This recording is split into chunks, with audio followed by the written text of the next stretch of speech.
a trade deal that has the Europeans paying a 15% tariff, or I should say, we're paying a 15% tariff on their goods, and there is no tariff mostly from the United States going into the European Union. I mean, I've got the French Prime Minister calling it a dark day for Europe. Well, is it? And is this deal better than we think, or does this deal have its own level of pitfalls? Tony Katz today. Good to be with you. E.J.Antoni joins me right now from the Heritage Foundation. He is their chief economist, heritage.org. EJ, there's a whole bunch about this deal that confuses. There's a whole bunch about this deal that confounds. But let us start with the most obvious. We are going to be able to send goods into the European Union, which is this amalgamation of European nations. Of course, the UK famously engaging in Brexit and walking away from that. And yet their goods are going to get a 15% tariff coming to the United States. How does that deal come about? I think it comes about by the fact that all of these different leaders, Tony, are realizing they need the United States more than we need them. Or in other words, if we do get into some kind of all-out trade war here, no one's going to win because no one wins in a trade war, but not everyone loses the same, as we've said before. And Europe would lose much more than we would here in the United States. Specifically, the larger economies, like Germany, for example, would really lose. The other thing is, I think a lot of these nations have come to see the wisdom of what President Trump told them back during his first term, which was, you guys can't be so dependent on Russian energy. This is not good for you. It's not good for you economically. It's not good for you from a geopolitical standpoint.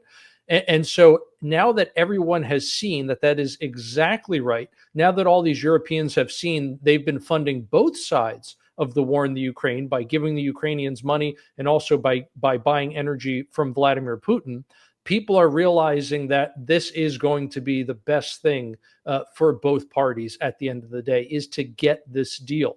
So, and look, I did not think they were going to be able to get it, certainly not this soon. The EU is probably the hardest nut to crack when it came to these trade negotiations, in large part because this is a post-war order that has stood for 80 years that the president just managed to dismantle.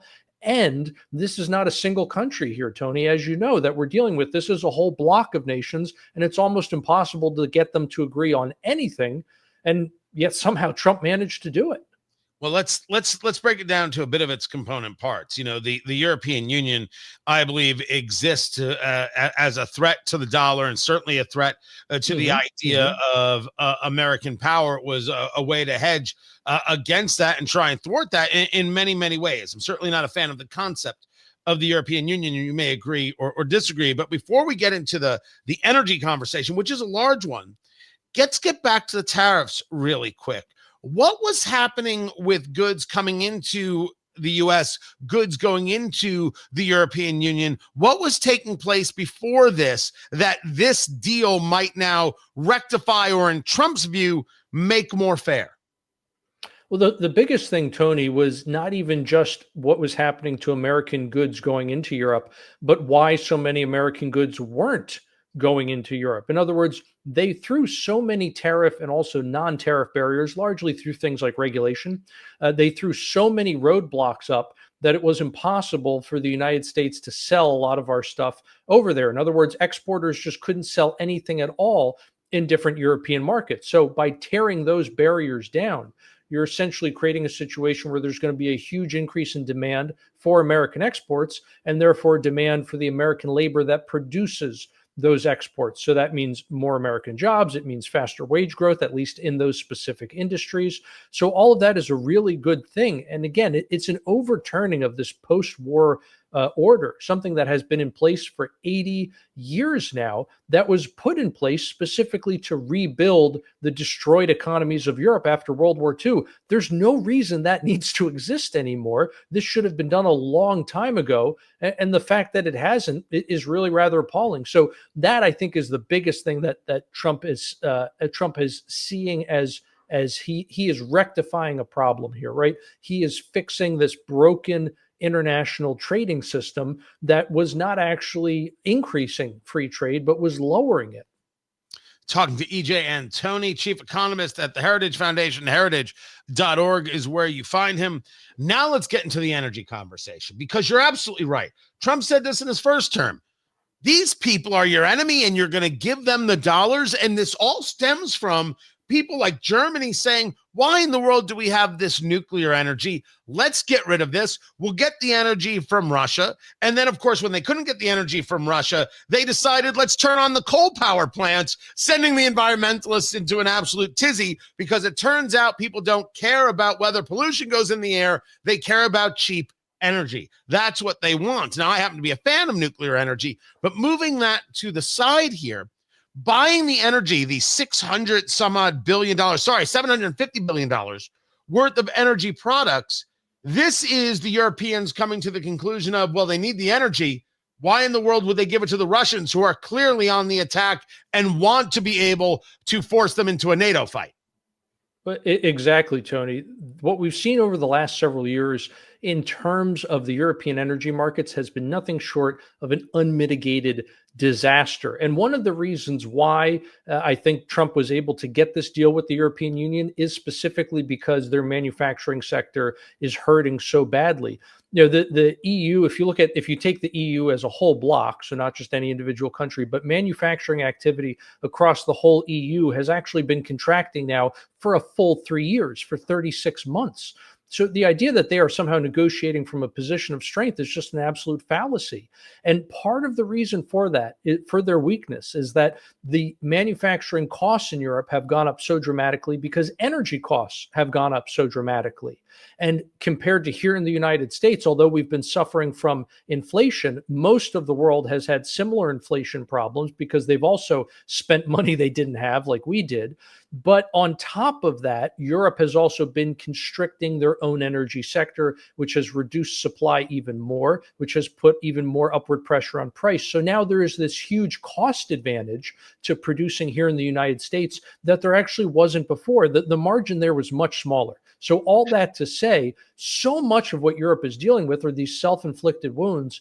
And this deal that they've made with buying American energy, as opposed to having to buy higher priced Russian energy, someone who's clearly an adversary of theirs, this is actually going to benefit not just the United States. Clearly it will. Our export market is going to go crazy, especially for energy, but it's really going to benefit European consumers, who are now going to have access to not only cheaper energy, but they're going to have access to cheaper products, stuff that's coming from the United States. All of these different exports, whether it's manufactured goods or whether it's agricultural products, things that they literally couldn't buy at any price because of regulation, they're now going to be able to purchase that. And again, going back to the energy component here, if you bring down the price of energy in an economy, you're going to bring down prices everywhere because energy is an input in everything.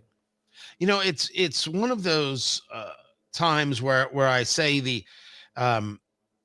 it doesn't matter that the market is open.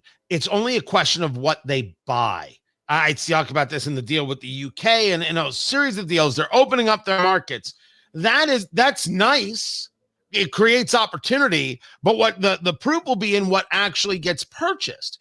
On this energy conversation, it is clear that they have to get the energy from somewhere. They might as well get it from us because we have it.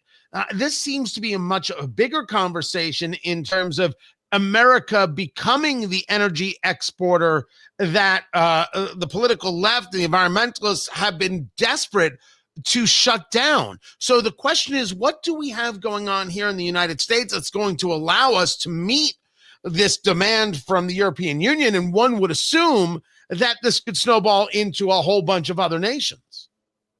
Oh, certainly. That's a really, really great point. This whole idea of one in the hand versus two in the bush.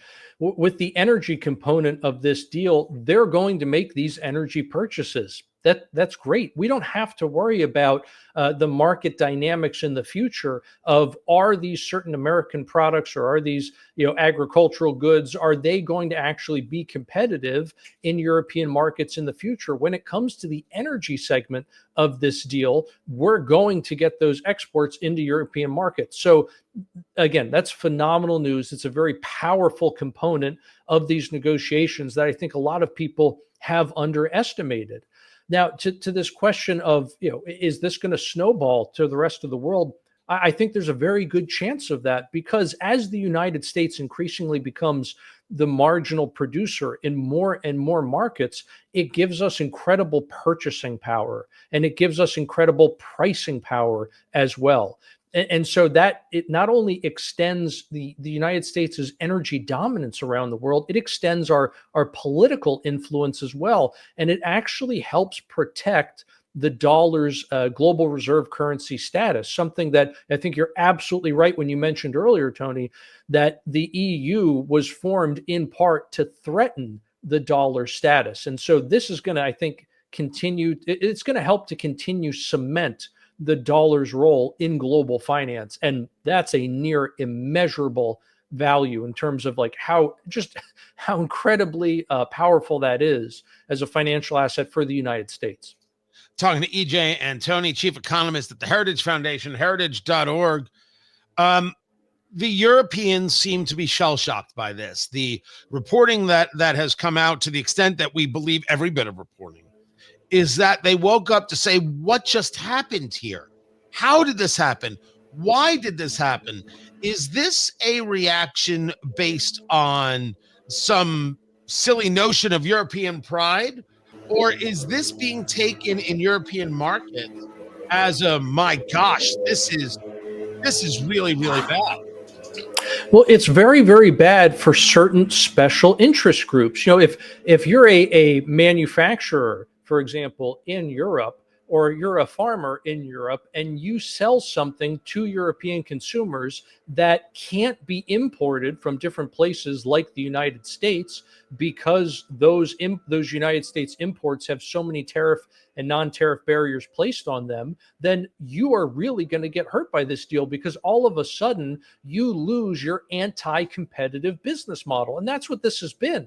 And that's not necessarily an attack on those folks. Look, we as the United States purposely set up anti-competitive markets overseas after World War II in order to help these countries rebuild. We didn't want, for example, Western German manufacturing to have to compete with the assembly lines of the United States, because we wanted to help rebuild Western Germany. We wanted to create a strong Western Europe generally to fight the Soviet influence that was coming after 1945.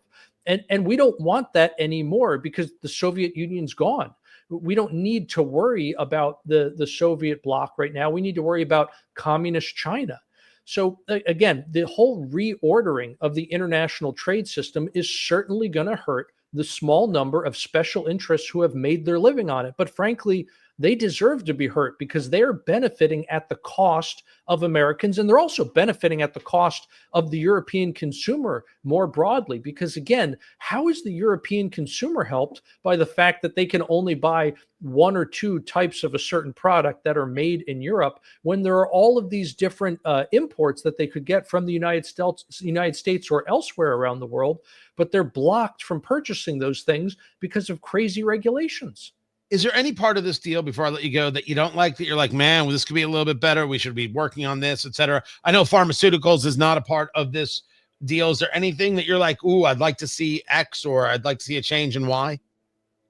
Not really at the moment, Tony. When it comes to things like the pharmaceuticals or the microchips, we've seen that with the other half a dozen or so deals that the president has nailed down so far, where essentially you're talking about supply chains or products that have national security or other key interests involved. And so we don't want to leave that to a generalized deal. We want to get some very specific parameters set in place, because there are, frankly, some things that nation states should have within their own borders, because again, you're dealing with things like national security concerns. But you don't want that kind of granular specificity to be targeted to broader issues like just cars in general, let's say, or agricultural products, just very broadly speaking, because you don't want that same kind of command and control for literally everything in the economy. There's just too many inefficiencies involved. So sorry, a bit of a long-winded way of saying I'm really struggling so far to find something in the deal